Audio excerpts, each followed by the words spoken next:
하나님의 평강과 축복이 오늘도 우리 사랑하는 성도 여러분과 함께 하시기를 주님의 이름으로 축원합니다. 오늘 창세기 22장 1절부터 24절까지 말씀으로 하나님이 준비하십니다. 하나님이 준비하십니다. 이런 제목으로 말씀의 은혜를 나누고자 합니다. 창세기 21장을 보시면 그랄 왕 아비멜렉은 아브라함에게 다음과 같이 말하죠. 내가 무슨 일을 하든지 하나님이 너와 함께 계시도다. 정말 놀랍지 않습니까? 이방인의 눈에 보기에도 아브라함과 함께 하시는 하나님을 본 거예요. 저는 우리 성도들의 삶에도 이런 은혜가 함께 하시길 주님의 이름으로 축원합니다. 주변에 믿지 않는 사람들이 저와 여러분을 바라볼 때 이 사람은 하나님이 함께 하시는 사람이구나, 이런 칭찬을 받아야 된다는 거죠. 이런 사실 때문에 아비멜렉은 창세기 21장 23절에서 이렇게 아브라함에게 요청을 해요. 이제 여기서 하나님을 가리켜 내게 맹세하라. 이것은 하나님의 은혜이고 축복입니다. 아브라함의 삶에서 창세기 21장 33절 하반절을 주목해야 합니다. 거기서 아브라함이 영원하신 여호와의 이름을 뭐했다? 불렀으며. 어떤 하나님요? 영원하신 여호와의 이름. 그렇습니다. 하나님의 자녀가 매 순간 영원하신 하나님의 이름을 부르며 사는 것은 중요합니다. 우리 입술의 고백이 축복의 통로가 되는 거예요. 그래서 여러분 기도할 때도 아버지, 아버지 하고 부르시기 바라요. 아멘. 그 하나님 그러실 겁니다. 내가 여기 있다. 아들아 나를 불렀니? 딸아 나를 불렀니? 내가 여기 있어. 저와 여러분이 이 세상을 살면서 아비멜렉이 아브라함에게 이야기한 말을 들어야 합니다. 믿지 않는 사람들의 눈에도 하나님의 자녀인 나에게 함께 하시는 하나님이 보여야 된다는 것이죠. 이것이 가장 큰 축복 가운데 하나인 줄로 믿습니다. 아브라함의 삶이 그랬습니다. 그는 연약함을 가지고 있었지만 하나님은 아브라함의 삶을 이끌어 주셨습니다. 여러분, 우리는 하나님 앞에서 아주 완벽한 삶을 살고 싶어 하죠. 그렇죠? 저도 그런 열망이 있고 여러분도 그런 열망이 있어요. 그런데 잘 돼요, 안 돼요? 잘 되지 않습니다. 하나님이 아실까요, 모를까요? 아시죠. 그럼 하나님은 우리에게서 뭘 받으실까요?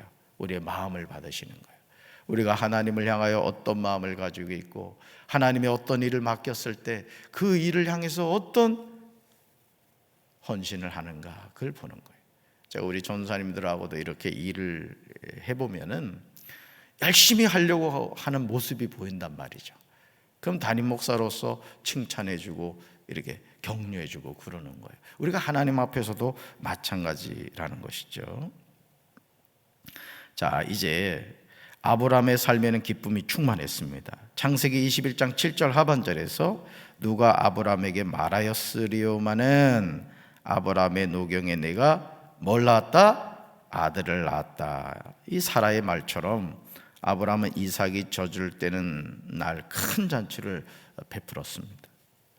이제 아브라함의 삶에는 행복만 가득할 것 같아요. 아브라함의 가정에는 약속의 자녀 이삭으로 말미암아 웃음꽃이 가득했을 것입니다. 그런데요, 창세기 20장 1절에서 이해할 수 없는 이상한 내용이 나와요. 자, 같이 읽습니다. 그 일 후에 하나님이 아브라함을 시험하시려고 그를 부르시되 아브라함아 하시니 그가 이르되 내가 여기 있나이다. 아멘. 지금 하나님이 아브라함을 부르신 이유가 무엇이죠? 하나님이 아브라함을 뭐 하시려고? 시험하시려고, 테스트하시려고.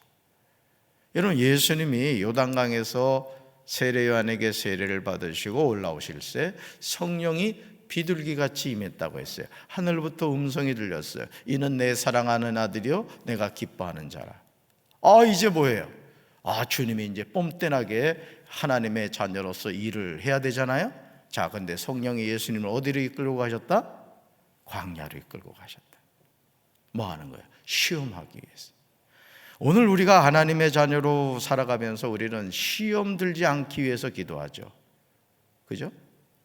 그렇지만 하나님은 때로는 우리를 광야로 몰아가시면서 우리를 뭐 하신다? 테스트하신다. 이에 아브라함은 하나님의 부르심에 대해서 이렇게 대답합니다. 내가 여기 있나이다. Here I am. 내가 여기 있나이다. 여러분, 하나님이 부르실 때 이렇게 대답하시기 바라요. 아멘. 내가 여기 있나이다. 지금 아브라함은 하나님이 자신을 부르신 이유를 전혀 알지 못해요. 그렇죠? 이어지는 2절을 보시면 우리는 놀라지 않을 수 없습니다. 25년을 기다려서 100세가 되어서 얻은 아들을 뭐로 드리라? 번제로 드리라고 하죠. 2절 같이 읽습니다. 여호와께서 이르시되 내 아들 내 사랑하는 독자 이삭을 데리고 모리아 땅으로 가서 내가 내게 일러준 한 산 거기서 그를 번제로 드리라. 아멘. 참 우리 하나님은요 너무 하신 때도 많아요. 보세요. 2절 다시 보세요. 하나님은 아브라함에게 이삭이 어떤 존재인지 너무도 잘 아셨어요. 뭐라고 표현하죠? 내 아들. 누구 아들? 아브라함의 아들. 누가 사랑하는 독자 이삭이에요? 아브라함이 사랑하는 독자 이삭이라고 표현하십니다. 여러분, 사실 아브라함에게는 이미 아들이 있죠. 누구요? 이스마엘이 있어요. 근데 언약의 아들이 아니었기 때문에 독자라고 말하는 거예요. 여러분, 이걸 여러분이 사실은 성경을 제가 이렇게 말씀을 준비하면서 늘 느끼는 것이요, 낱말 하나를 놓치면 안 됩니다. 저는 보통 이제 월요일 날 주일 설교 준비를 하거든요. 여러분, 이 하나님이 너무나 잘하시는 거예요. 아브라함에게 이 이삭이라는 존재가 내 아들이고 내가 사랑하는 독자라는 것이죠. 이토록 소중한 아들 이삭을 하나님이 일러주시는 산으로 가서 뭐 하라고요? 뭐 하라고요?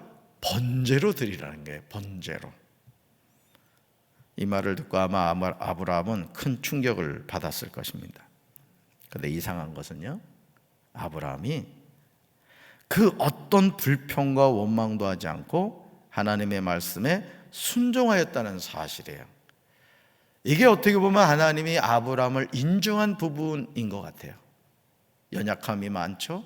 아내 사라를 누이라고 해가지고 자기 목숨 건지겠다고 하는 그런 인간적인 연약함은 있었지만, 오늘 하나님이 너무나 부당하게 요구하는 이 말씀에 대해서 불평과 원망을 하지 않고 순종했다는 거예요. 여러분이나 어떠실 것 같아요? 25년 기다려서 100세가 되어서 낳은 아들을 그냥도 아니고 번제로 드리라고 하면 순종하시겠습니까? 우리 남자분들 잘 들으셔야 됩니다. 아브라함은 이 일에 대해서 아내 사라와 의논하지 않았습니다. 우리 남편분들 잘 들으셔야 돼요. 만약 아내 사라하고 의논했다면 어떻게 됐을까요? 갈라서 내가 당신하고 헤어지면 헤어지지, 내가 어떻게 낳은 아들인데. 그거 하나님 음성 아니야. 당신 지금 잘못 들은 거야. 아마 사라가 그렇게 이야기했을지도 모릅니다. 3절 보실까요? 하나님이 말씀하신 대로 순종할 뿐입니다. 같이 읽습니다. 아브라함이 아침에 일찍이 일어나 나귀의 안장을 씌우고 두 종과 그의 아들 이삭을 데리고 번제 쓸 나무를 쪼개어 가지고 떠나 하나님이 자기에게 일러주신 곳으로 가더니. 아멘. 여러분이 3절에 나오는 낱말 하나하나를 여러분이 주목해 보셔야 됩니다. 아브라함은 평소보다 더 일찍 일어났습니다. 하나님의 말씀에 적극적으로 순종했다는 뜻이에요. 그런 다음 하나님이 자기에게 일러주신 산으로 갑니다. 아내 사라한테 얘기했을까요? 안 했을까요? 얘기 안 하고 떠난 거예요. 이상한 것은 아브라함이 불과 칼을 손에 들었지만 정작 번제 쓸 어린 양은 준비하지 않았습니다. 왜죠? 번제 드릴 제물이 누구예요? 독자 이삭이기 때문에 그런 것이죠. 7절을 보시면 이 사실을 궁금하게 생각한 이삭이 아버지 아브라함에게 묻습니다. 이때 아브라함은요, 믿음으로 예언적인 선포를 합니다. 이 말이 중요합니다, 여러분. 그러니까 여러분들이 지금 어떤 어려운 상황에 처해 있고 내 인생에 되는 것이 없는 것처럼 보인다 할지라도 여러분이 하나님의 말씀을 붙잡고 예언적인 선포를 하면 내 말이 내 귀에 들린 대로 내가 행하리라는 하나님의 말씀이 이루어질 줄로 믿습니다. 자, 볼까요? 8절 같이 읽습니다. 아브라함이 이르되 내 아들아 번제할 어린 양은 하나님이 자기를 위하여 친히 준비하시리라 하고 두 사람이 함께 나아가서. 아멘. 지금 아브라함의 눈에는 아무것도 보이지 않는 상황입니다. 여러분 이걸 아셔야 돼요. 아브라함은 아무것도 보이지 않는 상황이에요. 정말 어렵게 얻은 아들 이삭을 잠시 후면 자기 손으로 각을 떠서 불에 태워서 번제로 하나님께 드려야 하는 상황입니다. 이런 번제가 뭐예요? 배를 갈르고 내장을 다 드러내고 하나님께 태워드리는 제사가 번제입니다. 그냥 드리는 것도 아니에요. 아브라함의 눈에서 피눈물이 나지 않았겠습니까? 뭐 이런 하나님이 다 있어? 그런 생각 들지 않았을까요? 나 차라리 이런 하나님이면 나 안 믿을 거야. 뭐 나에게 해준 게 있나 솔직히? 하나님, 나 이런 하나님 필요 없어요. 아마 그런 마음이 들지 않았을까요, 여러분? 하지만 아브라함은 육신의 생각, 인간적인 생각을 하지 않았다는 거예요. 육신의 생각은 뭐고요? 사망이고 영의 생각은 생명과 평안이라 했습니다. 그러니까 여러분, 우리가 이 생각하는 거를 잘 다스려야 돼요. 내가 하는 생각이 하나님이 주신 영의 생각인지 육의 생각인지를 분별을 해야 돼요. 근데 안타까운 것은 신앙생활하는 성도들이 육의 생각에 붙잡혀 살아갈 때가 많아요. 그냥 그 얄팍한 자존심이 뭔지. 여러분, 성령의 생각에 붙잡히시기 바라요. 아멘. 아브라함은요 분명하게 고백합니다. 분명하게 같이 읽습니다. 내 아들아 번제할 어린 양은 하나님이 자기를 위하여 친히 준비하시리라. 아멘. 하나님 스스로 양을 준비하신다 이거예요. 보여요? 지금 보이잖아요. 안 보여요. 안 보이는데도 불구하고 믿음의 선포를 하는 거예요. 여러분의 삶에도 안 된다, 망했다, 내 인생은 끝났다 이렇게 얘기하는 것이 아니라 여러분 예언적인 선포하시기 바랍니다. 여러분 자녀를 향해서도 소망이 없어 보입니까? 그 자녀를 향해서 예언적인 선포를 하시기 바라요. 믿음의 명문가를 이룰지어다. 말이 중요합니다. 믿음의 말이 중요해요. 이 교회도 그렇습니다. 교회도 여러분 된다 하면 그 교회는 되는 거예요. 아멘. 여러분이 섬기는 교회가 잘 돼야 되지 않겠습니까? 담임 목사가 성령에 충만해서 말이죠, 말씀을 선포할 때마다 은혜가 임해야 되지 않겠어요? 그래서 지난번에 안도현 목사님이 오셔가지고 기도할 때 항상 담임 목사를 위해서 기도하라고 한 거예요. 저 자신을 위한 것이 아니잖아요. 담임 목사가 기도와 말씀으로 바로 서면은 여러분 주의 종을 통하여 영적인 생명수가 흘러가고 생명의 양식이 전해지는 거예요. 아멘. 여러분 이 새도 그렇다고 합니다. 새도 이렇게 알을 이렇게 난 다음에 새끼가 어미가 품잖아요. 그럼 새끼가 태어나죠. 그러면요 어미는 그때부터 아버지하고 어미 새가 열심히 날아다니면서 먹이를 갖다 먹인다는 거예요. 누가 먹이를 많이 먹는지 압니까? 입을 크게 벌리는 새끼가 먹이를 많이 먹는데요. 토실토실 큰다는 거예요. 여러분도 말씀을 열 때 아멘 하고 되시기 바래요. 아멘. 믿음으로 그렇게 하라는 얘기. 자, 아브라함의 이 믿음의 고백이 어떻게 되었습니까? 잘 보세요. 이렇게 선포했음에도 불구하고 아무 일도 일어나지 않아요. 자, 그러면 아브라함은 어떻게 되죠? 말씀에 순종해야 됩니다. 아브라함이 사랑하는 아들 이삭을 결박합니다. 제단 나무 위에 손을 놓고 손을 내밀어 칼을 잡습니다. 그 아들 이삭을 잡으려고 합니다. 이제 모든 것이 끝난 거예요. 이제는 이삭은 죽을 수밖에 없는 상황이에요. 자, 그런데 이때 여호와의 사자가 하늘로부터 그를 불러 말씀하십니다. 얼마나 여러분 급박한 상황이요. 이제 막 칼을 들어서 아들 이삭을 죽이려고 하는 그 상황에서 하늘로부터 천사로부터 말씀이 임한 거예요. 하나님은 우리가 참으로 순종하는지 순종하는 척하는지 잘 아십니다.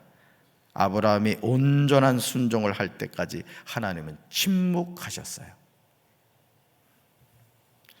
그러나 지체하지 않고 아브라함이 말씀대로 순종할 때 오히려 하나님이 아브라함아, 아브라함아, 오히려 하나님이 당황하신 거예요. 여러분, 우리가 온전한 순종을 통하여 하나님을 당황스럽게 만들 수 있는 우리 성도들 되길 주님의 이름으로 축원합니다. 우리 아무개한테 얘기했다가는 지체만 한데, 야, 천사한테 말이죠, 하나님이 기다리고 있다가 바로 해야지, 쟤는 그냥 의심하지 않고 순종하기 때문에 놓치면 안 된다. 하나님을 긴장시킬 수 있는 저와 여러분 되길 주님의 이름으로 축원합니다. 그러시면서 이삭에게 손을 대지 말라고 해요. 이삭에게 손을 대지 말라. 하나님은 이삭에게 아무 일도 하지 말라고 하십니다. 왜냐하면 아브라함이 믿음으로 하나님의 시험에 당당히 합격하였기 때문에 그렇습니다. 저는 오늘 이 새벽에 나오는 이 사랑하는 성도들이 하나님이 어떤 테스트를 한다 할지라도 당당하게 합격하는 믿음의 장부들이 되길 주님의 이름으로 축원합니다. 아브라함의 순종과 믿음에 대해서 하나님은 13절에서 분명하게 응답하시죠. 같이 읽습니다. 아브라함이 눈을 들어 살펴본즉 한 수당이 뒤에 있는데 뿔이 수풀에 걸려 있는지라. 아브라함이 가서 그 수당을 가져다가 아들을 대신하여 번제로 드렸더라. 아멘. 자, 중요한 질문이에요. 아브라함이 모리아 땅에 있는 산에 올라갔을 때 수풀에 걸려 있는 수당이 없었을까요? 저는 이미 있었다고 생각합니다. 그럼에도 아브라함의 눈에는 보이지 않았던 거예요. 여러분, 어떻게 보면 그렇습니다. 오늘 우리가 신앙생활을 할 때 우리가 하나님 앞에 간절하게 기도하죠. 기도의 제목을 정하고 기도합니다. 근데 이미 하나님이 응답을 준비하고 계신 경우가 많다는 거예요.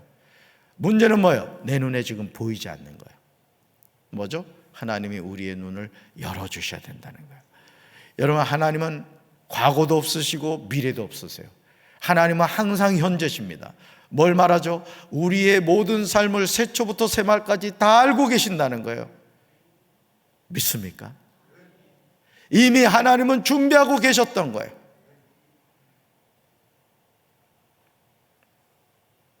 아브라함이 하나님의 말씀에 순종했을 때 하나님은 아브라함의 눈을 열어주신 것입니다. 이런 은혜가 함께 하시길 주님의 이름으로 축원합니다. 14절에서 아브라함은 이 사실을 고백하죠. 같이 읽습니다. 아브라함이 그 땅 이름을 여호와 이레라 하였으므로 오늘날까지 사람들이 이르기를 여호와의 산에서 준비되리라 하더라. 아멘. 우리 삶의 모든 필요를 하나님이 이미 준비하고 계신 줄로 믿습니다. 아브라함의 온전한 순종에 감동하신 하나님은 17절과 18절에서 다시금 축복하십니다. 여러분, 하나님을 감동케 하면요, 하나님이 축복하시는 줄로 믿습니다. 우리 같이 읽습니다. 내가 내게 큰 복을 주고 내 씨가 크게 번성하여 하늘의 별과 같고 바닷가의 모래와 같게 하리니 내 씨가 그 대적의 성문을 차지하리라. 또 내 씨로 말미암아 천하 만민이 복을 받으리니 이는 내가 나의 말을 준행하였음이니라 하셨다 하니라. 아멘. 이는 내가 나의 말을 준행하였음이라. 오늘 우리가 찬송가 불렀죠? 잘 짓고 잘 짓세. 여러분, 우리가 반석 위에 집을 지어야 될 줄로 믿습니다. 집을 빨리 짓는 게 중요한 게 아니에요.